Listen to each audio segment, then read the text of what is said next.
साहिल समंदर पे बैठे सनम आंसुओं से रो रही थी। जब भी वो उदास होती यही आती। एक मखसूस जगह थी इसकी जिस पर वो और शान से अक्सर आकर बैठते थे। सनम के मोबाइल पे साइम की कॉल आने लगी जिसे सनम डिस्कनेक्ट कर चुकी थी। आज दूसरा दिन पूरा होने वाला था। इतरत की निकाह की तैयारी में वो बहुत ज़्यादा मसरूफ़ थी, इसलिए साइम से बात नहीं हो पा रही थी। दूसरी दफ़ा जब साइम की कॉल आने लगी तब सनम ने अपने आंसू पोंछ के कॉल रिसीव की। बड़े अफ़सोस की बात है सनम, कोई ऐसा करता है? कल से ना कोई मैसेज, ना वॉइस, ना कॉल। कहाँ बिज़ी हो तुम? साइम से शुरू हुआ तो रुकने का नाम ही नहीं ले रहा था। हेलो सनम। हेलो। साइम को लगा शायद इसे इसकी आवाज़ नहीं आ रही। साइम। सनम के बोलने पे साइम एकदम चुप हुआ। क्या मैं रात में बात करूँ तुमसे? तुम रो रही हो सनम? साइम के हर सवाल पर सनम ने बहुत मुश्किलों से अपने आंसू का गला घोटा। नहीं, मैं तो नहीं रो रही, आवाज़ ख़राब है मेरी। झूठ मत बोलो सनम, तुम रो रही हो। तुम्हारी आवाज़ से साफ पता चल रहा है। और ये तुम हो कहाँ? बहुत शोर हो रहा है, जैसे बहुत तेज़ हवा चल रही है। साइम ने बेचैनी से सनम से सवाल किया, मगर सनम ने इसकी बात का जवाब दिए बिना कॉल कट करी और मोबाइल ऑफ कर दिया। दोबारा घुटनों में सर दे के रोने लगी। जब रो रो के थक गई तो वहाँ से जाने का सोचा, क्योंकि अंधेरा फैलने लगा था। सनम खड़े होकर जैसे मुड़ी तो बजात को खुद को तकता पाया। बजात को देखकर सनम एकदम गुस्से में होकर बजात से रूबरू आकर पूछने लगी, आप मुझे फॉलो कर रहे हैं? यानी हद हो गई। प्राइवेसी नाम की चीज़ अब मेरी ज़िंदगी में है या नहीं? अगर प्राइवेसी का इतना शौक है तो बंद कमरे में रोना था ना, यहाँ खुले आसमान के नीचे समंदर के सामने क्यों मेलो ड्रामा लगाया हुआ है? बजात के बोलने पे सनम इसे इग्नोर करके जाने लगी। बजात भी इसके साथ चलने लगा और कहा, बाप है तुम्हारा, दुनिया की कोई ताकत ये रिश्ता बदल नहीं सकती, अब तुम मानो या ना मानो। बजात के बोलने पे सनम चलते चलते रोने लगी। बजात को इस लड़की को देख के काफ़ी दुख हुआ। पैदा होते ही ये प्यार के बाप के प्यार से महरूम हो गई थी। शाहजहाँ ने अभी से आधा घंटा पहले कॉल करके घर में हुआ तमाशा बताया था और सनम का इस तरह जाना भी सनम को ढूंढना बजात के लिए कोई मुश्किल नहीं था। आप बोल सकते हैं पीएम, गुस्से में ही सही, मगर सनम बजात के साथ अपना असल रिश्ता जो कबूल करके इसे नाम दे चुकी थी। और बजात का इसका ये लक़ब खुद के लिए सुन के मुस्कुराया था। आपको क्या पता बाप के होते हुए बिना बाप की ज़िंदगी गुज़ारना कित कैसा होता है? सनम के कहने पे बजात के चेहरे पे अफ़सर्दगी छाई। इसने सनम को चलते-चलते कहा, सही कह रहा हूँ। जिसका बाप महज़ 15 साल के लड़के को इस दुनिया में अकेला छोड़ के चला गया हो, इसे क्या पता कि बिना बाप की ज़िंदगी गुज़ारना कैसा होता है। तुम खुशकिस्मत हो सनम, तुम्हारा बाप ज़िंदा है, तुम्हारे सामने है। जब चाहो इनसे गुस्सा, शिकवा, प्यार कर सकती हो, मगर मैं इस एहसास से महरूम हूँ। सनम ने जब एजाज की बात सुनी तो रुक कर इन्हें देखने लगी, मगर ढूंढने से भी सनम को बसात के चेहरे पे तकलीफ के आसार नहीं मिले, क्योंकि बसात राजपूत को अपना दर्द छुपाना अच्छे से आता था। ऐसे नहीं देखो, मुझे पता है मैं बहुत हैंडसम हूँ।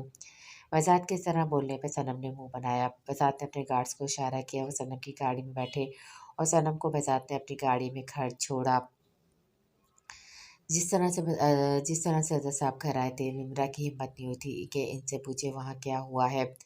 अगले दिन साइम को वार्न कर दिया गया कि आज इसे फैमिली के साथ एक इवेंट में जाना है। पूछने पे साइम को बताया गया कि रिश्तेदारों के यहाँ इनकी बेटी का निकाह है। बिलास ने वाइट कॉटन के सूट पे गोल्डन बास्केट पहनी थी। अपना फटानी कुल्ला पहन के बिलाज पे रूप आया था बनने का।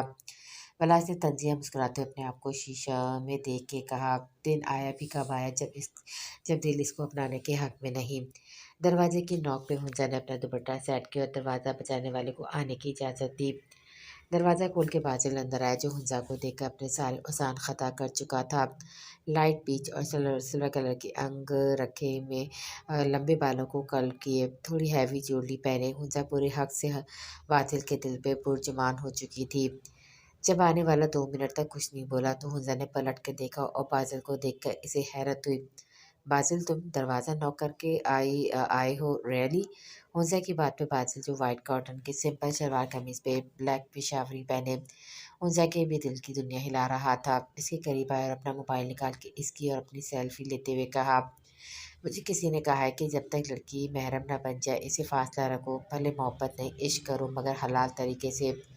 बादल की बात पे हुंजा दिल खोल के मुस्कुराई और अपने हाथों से बादल की नज़र उतारते हुए बोली, हाय मैं सदके। बादल ने मुस्कुराते हुए हुंजा की नाक खींची और कहा, पता है इस वक्त मेरा दिल चाह रहा है कि कम से कम 10 मिनट तक मैं तुम्हारे लबों को चूमता रहूं। मगर अब जब तुम महरम बन के मेरी ज़िंदगी में शामिल होगी तो 10 मिनट नहीं, जब जब मेरा दिल चाहेगा मैं तब तब तुम्हें चूमूंगा। उफ, जाने दिल पे हाथ रख कर गिरने की एक्टिंग करते हुए कहा तो बादल ने कहकमा लगाया। एक खूबसूरत सा हॉल बज़ार ने अरेंज किया था जिसे ओरिजिनल वाइट फूलों से सजाया गया था। स्टेज के दोनों हिस्सों में बांटा गया था और बीच में असली गुलाबों मोतियों के फूलों का पर्दा था। हॉल की शान अपनी आप थी और क्यों ना होती, इसे सजाने की जिम्मेदारी बेजाद राजपूत ने जो ली थी। व्हाइट और गोल्डन कलर के बहुत ही खूबसूरत शरारे में हैवी मेकअप के साथ हैवी ज्वेलरी पहने, नाक में बड़ी सी मुखलियाई नथ डाले, हाथों में गोल्डन कलर की चूड़ियां पहने, हाथों में टिक्कियों की सूरत में मेहंदी लगाए, रेड कलर के दुपट्टे से घूंघट डाले। इतरत खुद को भी पहचानने से इनकार कर चुकी थी। आहिस्ता आहिस्ता सारे मेहमान की आमद होना शुरू हो गई थी। वहाँ की फैमिली भी आ चुकी थी। साइम खामोशी से बोर होने वाले अंदाज में एक टेबल पर बैठा था जब इसे टी पिंक कलर के शरारे में घूमती सनम दिखाई दी जो मेकअप में बहुत हसीन लग रही थी और साथ में शान से भी सेम सेम ड्रेस पहनी हुई थी। साइम का दिल सनम को देख के बाग बाग हो गया। सनम की नज़र अभी तक साइम पे नहीं पड़ी थी। बजात आज के दिन तो अपने गार्ड्स छोड़कर आते। शाहजहाँ बेगम ने इसके गार्ड्स को देखकर मुंह बनाते हुए कहा, अरे मलका, तुम्हें पता नहीं आज हंगामा राई लोगों की आमद है, कुछ भी वबाल मच सकता है। बजाय की मतलब का बात की मतलब का समझ के शाहजहाँ ने इसके हाथ पे हल्का थप्पड़ लगाया। अजहर साहब जैसी इन दोनों के करीब आए, बजात वहाँ से चला गया। बजात ने एक नज़र भी अजहर साहब पे नहीं डाली और ऐसा करने पे अजहर साहब को बजात की बचपन की ही बात याद आई। अज़हर भाई, अगर अपने आपने कभी भी मेरी मलका का दिल दुखाया तो मैं आपसे ऐसा नाराज़ हूँगा कि आपकी तरफ देखूंगा भी नहीं। ब्लैक कलर की सिंपल शलवार कमीज पहने, इस पे ग्रीन आंखें, बसात की शख्सियत वहाँ सबकी तवज्जो का मरकज़ बन रही थी। शांति ने जब वहाँ देखा तो बहुत मुश्किलों से सनम ने इसे जाने से रोका था और वजह बताई थी बेजात के यहाँ होने की, जिसे सुन के शानजे शौक थी। सनम ने इससे कहा वो सिर्फ इतरत आबी का निकाह एंजॉय करे, बसात से वो बात कर चुकी है, अब वो इसे तंग नहीं करेगा। सनम ने शांति को तसल्ली देने के लिए ये बात कह तो दी मगर इसे आज खुद बहुत डर लग रहा था, न जाने क्यों। शाहजहाँ अपने नाम की पुकार पे जब वो पलटी तो सामने निमरा खड़ी थी। बहुत कुछ इन्हें याद आया जिससे फिलहाल वो बयान नहीं कर सकती थी। कैसी हो निमरा? इस सवाल की निमरा को तवक्को नहीं थी मगर वो क्या जाने शाहजहाँ के ज़र्फ को जो वो 22 सालों से ज़बर के तौर पर देख आ रही थी। मैं ठीक हूँ, बहुत बहुत मुबारक हो बेटी का निकाह। खैर मुबारक निमरा।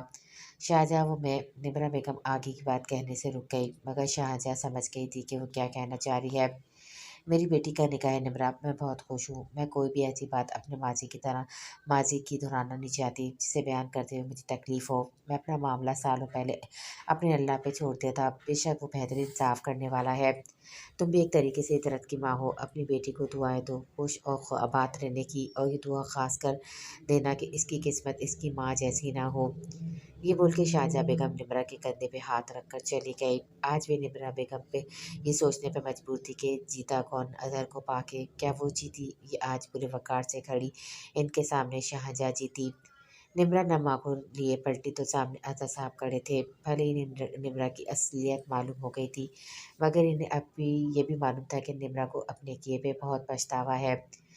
कुछ वक्त लगेगा निमरा, इसे 22 सालों का जख्म है, इतनी आसानी से नहीं भरेगा। अजहर साहब ने इनका हाथ प्यार से थाम के कहा और इतरत आओ, इतरत से मिलते हैं। अजहर साहब और निमरा बेगम ड्रेसिंग रूम में इतरत से मिलने चले गए। उफ, ये मेरी शर्ट, बोला भी था सनम को टाइट है मगर ये कहाँ सुनती है। शांति साइड में से अपनी शर्ट सही करने लगी जो चिड़चिड़ की आवाज़ आई।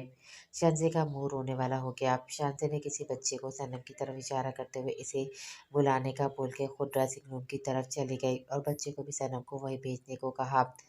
वैसात की नज़र शांति पे थी इसलिए उसने बच्चे को रोका, किसी और काम में लगाया और किसी को कॉल करके खुद ड्रेसिंग रूम की तरफ बढ़ा। ड्रेसिंग रूम ज़रा साइड पे था इसलिए बाजार पे किसी की नज़र नहीं गई। एक ड्रेसिंग रूम में इतरत और अंजुम बैठी थी। सनम, आप ही, आपको कोई वहाँ बुला रहा है।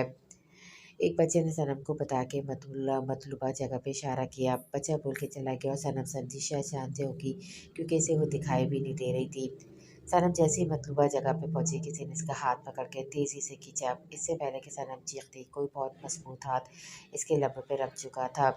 दीवार से लगी सनम ने डर के मारे अपनी आंखें बंद कर ली थी और सनम को इस तरह देख के साइम को अपनी हंसी रोकना बहुत मुश्किल लग रहा था। जब सामने वाले ने कुछ बोला नहीं तो सनम ने धीरे-धीरे अपनी आँखें खोली और अपने सामने साइम को देखकर सनम की आँखें हैरत से खुल गईं।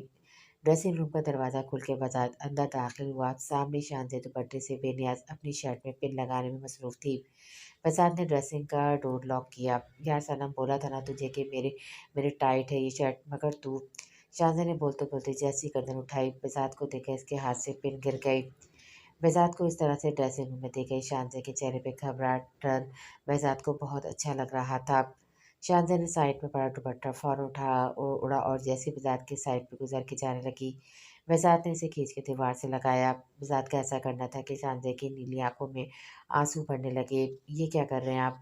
छोड़ो मुझे वरना शानज़ ने अपनी कमर पे से बेज़ात के हाथ हटाते हुए इसे धमकी देते हुए कहा। वरना क्या शोर मचाओगी? हो हाँ भई, तुम तो हो भी बहुत टार्ज़न। शांति को लगा वो इसकी बेबसी का मज़ाक उड़ा रहा है। मगर शोर मचा के क्या कहोगी कि मैं बज़ात राजपूत तुम्हारे साथ इस ड्रेसिंग रूम में आगे की बात बोलते हुए बज़ात ने खुद को रोका, मगर शांति अच्छी तरह समझ गई थी। भला जीजा किसने मिन्नतें करने वाले अंदाज में मिजाज से कहा, आप प्लीज़ मुझे जाने दें, अगर कोई आ गया तो बहुत बड़ा मसला हो जाएगा। आपको कोई भी कुछ नहीं कहेगा मगर मेरी इज्जत ख़राब हो जाएगी। शांति ने बज़ात के आगे बाकायदा हाथ जोड़ दिए। बज़ात गौर से शांति को देखने लगा, फिर किसी की कॉल आने पर वो शांति से दूर हुआ, मगर फिर भी शांति में इतनी हिम्मत नहीं थी कि वो ड्रेसिंग का दरवाज़ा खोल कर बाहर जा सके। कॉल सुनते ही बज़ात ने बहुत थोड़ा-सा ड्रेसिंग रूम का गेट खोलकर किसी से पैकेट लिया और दरवाज़ा फ़ौरन बंद कर दिया। पैकेट लेकर वो शानज़े की तरफ बढ़ा और पैकेट इसे थमाते हुए कहा, "अगर इज़्ज़त की इतनी परवाह है तो थोड़ा अपने लिबास पे भी ध्यान दे लिया करो। इसे बदल के बाहर आ जाना क्योंकि जो तुमने पहना है वो अब किसी के सामने पहनने के काबिल नहीं।" शानज़ी के हाथ में पैकेट रख के बेज़ात ड्रेसिंग रूम से बाहर जाने लगा, मगर जाते-जाते शानज़ी को दरवाज़ा लॉक करने का कहना नहीं भूला। बेज़ात की बातों पे शानज़ी शॉक भी थी और हैरान भी। इसने पैकेट खोला तो इसमें लाइट पर्पल और लाइट अंगूरी कलर का बहुत ही हसीन शरारा था। इसे देख के शानज़ी के लब मुस्कुराए थे, मगर व्यक्ति तौर पर यहाँ तक कि इसके अंदर इसकी मैचिंग की ज्वेलरी भी थी। शानज़ी ने जब शरारा पहना तो शॉक्ड हो गई क्योंकि शरारा इसे परफेक्ट आया था। शानज़ी ने चलकर कहा, आँखें आँखें में एक्स-रे फिट है हिटलर खड़ूस के। शानज़ी जब तैयार होकर बाहर निकली तो सबसे पहली नज़र इस पे बेज़ात की ही पड़ी थी, मगर वो शानज़ी को देखकर नज़रअंदाज कर चुका था। उफ़ साइम जी तुम थे, जान निकाल दी तुमने मेरी और 1 मिनट तुम यहाँ पर कैसे? शर्म से ज़रा फासला रख के साइम ने कहा, भई फैमिली के साथ आया हूँ। अच्छा मम्मा जानती है तुम्हारी फैमिली को? हाँ शायद। साइम ने ये कह के दोबारा सनम को देखना शुरू कर दिया। साइम की आँखों में ऐसा कुछ था जिसे देखकर सनम निगाहें झुका चुकी थी। बहुत खूबसूरत लग रही हो सनम आज दिल के हाथों मजबूर होकर कहते हो कि मैं तुमसे बेपनाह मोहब्बत करता हूँ। साइम के इज़हार पर मोहब्बत पे सनम के दिल की कैफ़ियत अजीब होने लगी। वो वहाँ से भाग जाना चाहती थी मगर साइम ने इसके फ़रार होने के सारे रास्ते बंद कर चुका था। साइम ने सनम के माथे पे अपने लब रखे थे और कहा, अब तुम्हारे जवाब का इंतज़ार है सनम। मुझे नहीं पता, ये बोल के सनम ने साइम को मुस्कुराकर धक्का दिया और दौड़ती हुई वहाँ से चली गई। साहिब ने मुस्कुराकर अपने बालों में हाथ फेरा और वहाँ से जाने लगा। अभी ज़रा ही आगे बढ़ा था कि इसकी टक्कर बजाज से हो गई। I am so sorry sir. Sahib ने फ़ौरी इसे एक्सक्यूज़ करा। बजाज ने गौर से साहिब को देखा मगर बोला कुछ नहीं और वहाँ से चला गया। साहिब ने बजाज की पुष्प को देखकर कंधे उचकाया और कहा, अजीब है भई। बलाज लोगों की आमद हो चुकी थी। इतरत को भी स्टेज के इस पार लाकर आकर बिठाया गया था। बलाज और इतरत के दरमियान फूलों का पर्दा था। अज़हर साहब भी बलाज से मिला, बाबर और फ़हीम साहब से भी, मगर किसी ने भी अज़हर साहब को देखकर कोई गलत रिएक्शन नहीं दिया। ये क्या पहन लिया तूने? शान से कहाँ से आया इतना हसीन शरारा और पहले वाले को क्या हुआ? सनम के पूछने पे शान ने कहा, वो फट गया था साइड में से, ये मैं फिर अपनी फ्रेंड्स का मंगवाया है। पहली बार शानज़े ने सनम से झूठ बोली थी, इसका लहज़ा इसका साथ नहीं दे रहा था और ये बात सनम ने गौर नहीं की क्योंकि इसकी निगाहें मुसलसल साहिब से टकरा रही थी। पहले बलाज का निकाह हुआ, फिर इतरत का। निकाह होते ही शाहजहाँ बेगम इतरत के गले लगकर रोने लगी। अज़हर साहब ने भी इतरत का गले लगाया। वह सब बलाज को मुबारकबाद देने लगे। चले भाई बलाज भाई, अब ज़रा ये पर्दा तो हटाएं, अपनी सौजन मोहतरमा का दीदार तो करें। बादल के कहने पे वहाँ मौजूद सभी लोग हंसने लगे। सनम और शान से भी वहाँ खड़ी मुस्कुरा रही थी। हीर भी बादल के साथ खड़ी थी और बेताबी से इतरत का चेहरा देखना चाहती थी जो रेड दुपट्टे से ढका ढका हुआ था। बलाज फूलों को पर्दा हटा के इतरत की तरफ आया तो सारे ही शोर मचाने लगे। सारे बड़े स्टेज से नीचे उतर चुके थे। पलाश ने जैसे ही तरस का दुपट्टा पलटा तो तरस का रूप देख के मबू तरह किया। वहाँ मौजूद सबने जोर जोर से माशाल्लाह माशाल्लाह कहा। पलाश ने आगे बढ़कर बैठी इतरत का चेहरा थामा तो इतरत बिलाज की इस हरकत पर फौरन निगाह उठाई। इतरत की निगाह उठते ही बिलाज के दिल बेकाबू हो गया। इसी वक्त सनम के इशारे पे बहजात ने सॉन्ग प्ले करवाया। आँख उठती है मोहब्बत ने फिर अंगड़ाई ली, दिल का सौदा हुआ चांदनी रात में। तेरी नज़रों ने कुछ ऐसा जादू किया, लुट गए हम तो पहली मुलाकात में। गाने के ये बोल पे जहाँ बहजात ने शांसी को देखा, कुछ ऐसा ही हाल साइम का भी था। पलाश ने झुके तरत के माथे पे अपने लब रख दिए। सबने जोर जोर से वंस मोर के नारे लगाए और जिस पे तरत तो गर्दन झुका गई, मगर पलाश ने नहीं, इसने दोबारा अपने लब इसके माथे पे रखे। रुखसाना बेगम बिल्कुल नगमा बेगम के सामने बैठी थी, मगर इनमें इतनी हिम्मत नहीं थी कि 2 घड़ी अपनी बहन के पास बैठ जाए। वहाज ने 2-3 बार बज़ात को मुखातिब कराकर, मगर बज़ात ने सुन के भी अनसुनी कर किया। निमरा बेगम को देखकर बज़ात ने जब बहुत मुश्किल से अपना गुस्सा कंट्रोल किया था, वो भी अपनी मलका के कहने पर। शाहजहाँ सब मेहमानों को देखती, खाने का दौर चल रहा था, दूल्हा दुल्हन का फोटोशूट था। इधर मैम थोड़ा और करीब सर मैडम के शोल्डर पे हाथ रखे। फोटोग्राफर के ऐसे पोज का बोलने पर बलाज ने तो कोई ख़ास रिएक्शन नहीं दिया, मगर बलाज के हाथ रखते ही इतर की तन बदन में आग लगी और उसने कहा, वैसे तो बेवफा बेवफा का राग राबते रहते हैं, अब इतना छुपा के क्यों खड़े हो? मना करे फोटोग्राफर को कोफ्त हो रही है मुझे आपके करीब आने से। इतरत ने मुस्कुराने के साथ साथ दांत पीस के कहा, ज़्यादा हवा में नहीं उड़ना, बिल्कुल भी नहीं, आई बड़ी कहीं की कोफ्त हो रही है। तो जब खुशी खुशी माथा आगे करा था मेरे, जब कोफ नहीं हो रही थी मुझसे। और बात सुनो, कहीं की लेडी डियाना नहीं हो जो मैं मरा जा रहा हूँ तुम्हारे साथ पिक्स खिंचवाने के लिए। बॉर्डर वाली को सलाम है मेरा कि किस तरह एक चुड़ैल को इंसान बना दिया। बदकिस्मती से अगर ज़रा सी भी अच्छी लग रही हो तो अपने अपने को हुस्न की मलका मत समझ लेना, असल हो तुम पिछल पैरी। बलाज के दो बुरे जवाब पे इतरत ने घूर के बलाज को देखा और बलाज ने इसे और वही पोस्ट फोटोग्राफर ने अपने कैमरे में कैद कर लिया। दादू ये लोग आपके रिलेटिव है क्या? साइम ने खाना खाते हुए शाहजहाँ की तरफ इशारा करते हुए कहा। वह आज पानी पीते पीते रुका और कहा, हाँ रिलेटिव है, आए नहीं कभी ये घर हमारे। आए थे बेटा, तुम घर पर नहीं थे इस दिन। आगे की बात रुखसाना बेगम ने पूरी की। साइम वहाज ये तुम हो? ओह माय गॉड यार। साइम के पीछे आती ही वापसी सभी पलटे, मगर जब साइम ने बासिल को देखा तो खुश होने के साथ साथ शौक भी हुआ। अरे बासिल बाबर बाबर तुम यहाँ? हाँ मेरे कज़न का ही निकाह है पलाज भाई, मेरे खाला के बेटे हैं। अरे यार इतने सालों के बाद तुम तो जूनी के बाद ऐसे गायब हो, ना कॉल ना मिलना ना कोई राब्ता। बाजिल ने हल्का सा शिकवा किया। यार मैं लंदन चला गया था पप्पो के पास, वहाँ से आके फिर बाबा के साथ बिजनेस में मसरूफ़ हो गया। ये है मेरे बाबा, ये दादू और ये मेरी पप्पो। साहब ने बाजिल का तारुफ अपनी फैमिली से करवाते हुए कहा। इन लोगों ने भी मुस्कुरा के बाजिल से हेलो कहा। अरे बाजिल तुम्हें हुंजा बुला रही है, अचानक सनम ने आके बोला। साइम की नज़रें सनम को देखकर एकदम चमकी थी, तो सनम के लब भी मुस्कुराए थे और आंखें शर्म से झुक गई थी। ये अमल बाजिल से नहीं छुप सका था, मगर बाजिल खामोश हो गया, बोला कुछ नहीं। इसके लब सिकुड़े थे इसको मुस्कुराते हुए, जो साइम ने नोट नहीं किए। चल तू टच में रहना साहिब। वज़ल वहाँ से चला गया, मगर सनम ने वहाँ मौजूद सबसे खाने का पूछा। रुखसाना बेगम ने प्यार से इसके सर पे हाथ फेरा था। निमरा बेगम से अभी तक सनम की मुलाकात नहीं हुई थी और अभी हुई भी थी तो इसे पता नहीं था कि उसकी सौतेली माँ है। बासिल हुंजा की बात सुनकर सुन रहा था, जैसे बोल रही थी कि निदा आंटी से बोल के थोड़ी देर के लिए इतर भाभी को अपने साथ ले चले, मगर बासिल का ध्यान साइम और सनम पे था। बासिल सुन रहे हो ना मेरी बात? तुम्हारा ध्यान किधर है? हाँ हाँ सुन रहा हूँ यार, बस थोड़ा परेशान हूँ, मगर क्यों हूँ, क्या हुआ?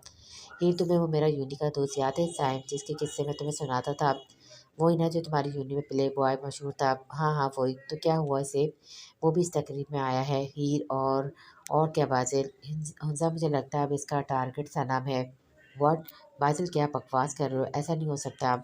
तुम खुद बता देते कि वो किस टाइप का लड़का है। तो सनम एक बहुत अच्छी और सुलझी हुई लड़की है, वो कैसे इसके साथ क्या पागल हो गए हो? अरे हुंजा तुम समझ नहीं रही हो मेरी बात। मैं ये कह रहा हूँ, मुझे लगता है साइम ने इस बार सनम को अपने जाल में फंसाया है और फिर बाजिल ने जो कुछ देर पहले देखा था वो हीर को बता दिया। हो सकता है बाजिल तुम्हारी गलतफहमी हो। अल्लाह करे हुंजा मेरी गलतफहमी हो, क्योंकि सनम मेरी बहनों जैसी है। अब तक साइम जितनी लड़कियों के साथ भी खेला है, इनमें से तकरीबन 2-3% ही अच्छी थी, बाकी सभी साइम जैसी थी। मगर इस बार वहाज ने जिस पे हाथ डाला है ना हीर, वो बहुत मासूम है। बाजिल ने ये बोल के सामने खड़ी सनम को देखा जो हंस-हंस के शांति से बात कर रही थी। यार अभी रुक जाना थोड़ी देर। यार सनम तुझे पता है ना वो वैसे ही पागल चल रहा है। अभी खाना खामा-खिली में बातें सुनाएगा अगर देर हो गई। चल ठीक है फिर कल आएगी ना? हाँ यार ये बोल के शांति हॉल से बाहर निकली तो मुराद गुस्से में लाल-पीला गाड़ी से टेक लगाए खड़ा था। शांति ने तेज़ी से तक पहुँची और उससे पहले वो एक्सक्यूज़ कर दी। मुराद भड़क उठा। क्या तमाशा किया है तुम्हारा? क्या तमाशा क्या है तुम्हारा? मैं पागल लग रहा हूँ तुम्हें? पिछले आधे घंटे से मैं तुम्हारा वेट कर रहा हूँ कि कब मैडम बाहर आएँगी। कुछ एहसास है तुम्हें शान से? अपनी अय्याशियों से फुर्सत नहीं है तुम्हें? मुराद में अय्याशी नहीं, बस बिल्कुल चुप, बकवास नहीं करना वरना यहीं छोड़ के चला जाऊँगा। शानज़ा ने आँखों में आँसू भरे अपने सामने खड़े शख्स को देखा जो उसकी बचपन की पसंद थी। शानज़ी गाड़ी में बैठने लगी जब इसकी नज़र सामने खड़ी बसात पे पड़ी, जो इसे ही देख रहा था। एक अजीब-सी शर्मिंदगी ने इसे आ घेरा, निगाहों में से आँसू साफ करती हुई वो गाड़ी में बैठ गई। बजाज किसी से कॉल पे बात करते-करते बाहर निकल आया था। किसी के चीखने पे जब वो पलटा तो इसकी नज़र मुराद और शानज़े में पड़ी। मुराद इसे बुरी तरह डाँट रहा था। बसात ने बहुत गौर से ये मंज़र देखा और तंज़िया निगाहों से शानज़े को जो किसी मुजरिम की तरह निगाहें झुका के खड़ी थी। इनकी गाड़ी के जाते बजाते ने किसी को कॉल मिलाई। कितना टाइम लगेगा तुम्हें? आगे से न जाने क्या कहा गया जिसे सुनने के बाद बजात के लबों पे मुस्कुराहट आ गई। माँ जाना आंटी प्लीज़। हुंजा ने तकरीबन के गले में बाहें डालते हुए कहा, हम भाभी को 2 घंटे बाद खुद छोड़ जाएंगे। शाहजहाँ बेगम की नज़रें इतरत पे थी जो मुसलसल नफ़ी में गर्दन हिला रही थी। सबसे पीछे बैठे होने की वजह से वो किसी की निगाहों में नहीं थी, मगर बिलाज की निगाह इस पर पड़ चुकी थी। आंटी मैं खुद छोड़ने आ जाऊँगा इतरत को। बिलाज के कहने पे सबने ही हुटिंग की और शाहजहाँ बेगम दामाद के आगे हार मान गए। बिलाज ने पलट के इतरत की तरफ देखा और तनसिया मुस्कुराया। इतरत शरारत सँभाले बिलाज की गाड़ी में बैठ गए और बाकी सारे अपनी-अपनी गाड़ियों में। इतरत मुँह फुलाए बैठी थी। बिलाज ने इसे एक नज़र देखा और गाड़ी स्टार्ट कर दी। इतरत खामोशी से मुँह फुलाए बैठी थी। एक नज़र भी इसने बिलाज पे नहीं डाली थी। बिलाज भी गाड़ी चलाने में मसरूफ़ था, मगर इसकी निगाहें भटकी-भटक के इतरत के वजूद से टकरा रही थी। ज़ैन के क्या हाल-चाल हैं? बिलाज ने जानबूझ के ज़ैन का ज़िक्र छेड़ा था। अपने अंदर की भड़ास गुस्सा वो इतरत को इरिटेट करके निकालता था। आपको ज़्यादा पता होगा, मुझसे पहले वो आपका दोस्त था। इतरत ने आँखें बंद करके सीट से टेक लगाए लगाए जवाब दिया। मेरा तो दोस्त था मगर तुम्हारा तो। आगे की बात बिलाज ने जानबूझ के अधूरी छोड़ी। बिलाज की बात पे इतरत ने आंखें खोल के बिलाज की तरफ देखा। इसकी आंखों में आंसू जमा होने लगे। इसका दिल चाहा बिलाज का गिरबान पकड़ के चीख-चीख कर कहे कि मैं बेगुनाह हूँ, ज़ैन से मेरा कोई ताल्लुक नहीं। मगर इतरत ने अपने आंसू वापस धकेले और कहा, अगर ज़ैन मेरा वह वो है। इतरत ने भी आगे की बात जानबूझ के अधूरी छोड़ी। तो फिर छोड़ दे मुझे अभी इसी के लिए दे दें अभी इसी के लिए दे दें तलाक। जानते-बूझते क्यों अपने गले में बेवफ़ा औरत का तोग डाल रहे हैं? बिलाज को इतरत से ऐसे जवाब की बिल्कुल तवक्को नहीं थी। इसने एकदम गाड़ी को गुस्से में ज़ोर से टर्न किया। इतरत का सर इससे पहले डैशबोर्ड से टकरा था। इतरत ने खुद को सँभाल लिया। इतरत ने दिल ही दिल में खुद को दाद दी। गाड़ी घर के आके रोकी तो वाजिल और उसके दोस्तों ने थोड़ी आतिशबाजी की। बिलाज गाड़ी से उतरकर अंदर जाने का इरादा रखता था, मगर ऐसा करने से पहले हुंजा तेज़ी से तक आई। बिलाज भाई भाभी को तो अपने साथ लें, हमने आप दोनों की वीडियो बनानी है। अब बिलाज हुंजा की बात नहीं टाल सकता था, इसलिए मजबूरी के तौर पर इसने इतरत की तरफ का गेट खोलकर इसकी तरफ हाथ बढ़ाया। इतरत ने भी इसकी तरफ देख के तंजिया मुस्कुराहट के साथ इसकी तरफ आगे हाथ किया। इतरत की बातों से इतरत रॉक्ड और बिलाज शॉक्ड हो चुका था। इतरत का हाथ बिलाज ने अपने हाथ में हाथ समझ के नहीं गर्दन समझ के दबाया था, ऐसा इतरत को लगा। इतरत का हाथ बिलाज ने इतनी सख्ती से दबाया था कि इतरत ने इसकी तकलीफ से अपने लबों से निकलने वाली चीख बहुत मुश्किल से रोकी थी। बिलाज इतरत को साथ लेकर घर में दाखिल हुआ तो निदा बेगम ने इन दोनों की खूब बलाएँ ली। सफ़िया बेगम और हाजरा बेगम दोनों ने इसका इस्तकबाल अच्छे से किया। बाबर और फ़हीम साहब ने भी इसे मुँह दिखाई दी जो इसने बहुत झिझक से ली। बिलाज एक ज़रूरी कॉल सुनने चला गया। हिंद ने सबसे पहले तिरन को खाना खिलाया क्योंकि इसे अंदाज़ा हो गया था कि भाभी ने खाना नहीं खाया।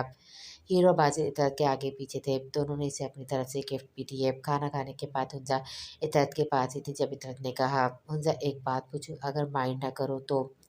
अरे नहीं, नहीं भाभी आपकी बात मैं क्यों माइंड करूँगी? इकलौती भाभी है मेरी। पूछे-पूछे तुम और बाजिल एक-दूसरे से मेरा मतलब है कि इतना खुद भी ये बात बोलने से झिझक रही थी मगर हीर समझ चुकी थी इसलिए मुस्कुराते हुए बोली, आपका अंदाज़ा बिल्कुल ठीक है भाभी, वो पागल इस पागल की जान है। हुंजा के एतराफ़ पे इतरत बहुत खुश हुई थी और इसने इन दोनों के हक़ में दुआ की। जब मुझे फ्रेश होना है। अच्छा है भाभी, आपको ले चलूँ? ये इतरत को रूम में लेकर आई और छोड़ के जाने लगी। जब इतरत ने कहा, "हुज़ा, ये मेरा दुपट्टा हटाना ज़रा।" दुपट्टे से आज़ाद होकर इतरत ने खुद को नस से भी आज़ाद किया और वॉशरूम चली गई। हेयर भी चेंज करने चली गई। इतरत फ्रेश होकर बाहर आई तो थकन के मारे बिना दुपट्टा ओढ़े धड़म से बेड पे गिर गई। इसी वक्त ड्रेसिंग रूम का दरवाज़ा खुला और बिलाज बाहर आया चेंज करके। सामने बेड पे इतरत के लेटा देख के बिलाज ने एक भ्रू उठाकर इसे देखा। मगर जब दरवाजे की आवाज़ पे इतरत ने इसे देखा तो वो इतनी स्पीड में खड़ी हुई जैसे इसे करंट लगा हो। मेहंदी से लबरेज हाथ दुल्हन के रूप में सजा इसका सरापा बिना दुपट्टा इसके नशे फरेज बिलाज के ईमान को डगमगा रहे थे। बिलाज बिना शर्ट के था जिसे देखकर इतरत बहुत नर्वस हो रही थी। इतरत अपना दुपट्टा उठा के उड़ा और बिना बिलाज की तरफ देखे तेजी से दरवाजे से निकलने लगी। जब बिलाज ने इसका एकदम हाथ पकड़ा, "कहाँ जा रही हो? आपको इससे मतलब?" और मैंने कहा था ना, डोंट टच मी। इतरत ने अपना हाथ इससे छुड़ाते हुए गुस्से में कहा। बरात ने गुस्से में इसे अपनी तरफ खींचा। ऐसा करने से उसके दुपट्टा वहीं ज़मीन पे गिर गया और वो सीधा बलाज के चौड़े सीने से आगे लगी। बलाज ने फ़ौरन से इसकी गर्दन से पकड़ा और उसकी आंखों में देखा जहाँ सिर्फ खौफ था। इतने मुसलसल बलाज के सीने पे हाथ रखकर इसे खुद से दूर करने की कोशिश कर रही थी। "तुम्हें हर जगह टच करने का लाइसेंस है अब मेरे पास, इसलिए ये डोंट टच मी के बजाय ज़रा टच मी वाला राग अलापो।" इतरत ने गुस्से में इसे खुद से दूर किया और कहा, "जाहिल बेहुदा इंसान।" और यहाँ इतरत बेचारी से एक बार फिर गलती हो गई। बिलाज ने फिर इसे पकड़ा और दोबारा इसकी गुद्दी पे हाथ रखकर इसे खुद से करीब करके कहा, "क्या कहा तुमने?" "वही जो सुना आपने।" इज़्ज़त के कहने पे बिलाज ने इसकी गर्दन छोड़ के इसको बेड पे धक्का दिया। इससे पहले इतरत कुछ समझती, बिलाज इस पे झुक के इसके हाथों को अपने हाथों में कैद करके इसके लबों को निशाना बना चुका था। इतरत की आंखें पूरी खुल गईं, मगर बिलाज ने यहाँ बस नहीं की बल्कि इसके हाथों को और सख्ती से दबा के इसकी टांगों को अपनी टांगों में फंसा के वो अब इतरत के लब को आज़ाद कर चुका था। इससे पहले इतरत शोर मचाती बिलाज ने कहा, "मचाओ शोर, बुलाओ सबको और दिखाओ कि बीवी को टच कैसे करते हैं, खासकर जब जब बीवी शौहर को बेहुदा कहे। आप हैं बेहुदा, जाहिल, बदतमीज़, मैनर्स नहीं है आप में बिल्कुल।"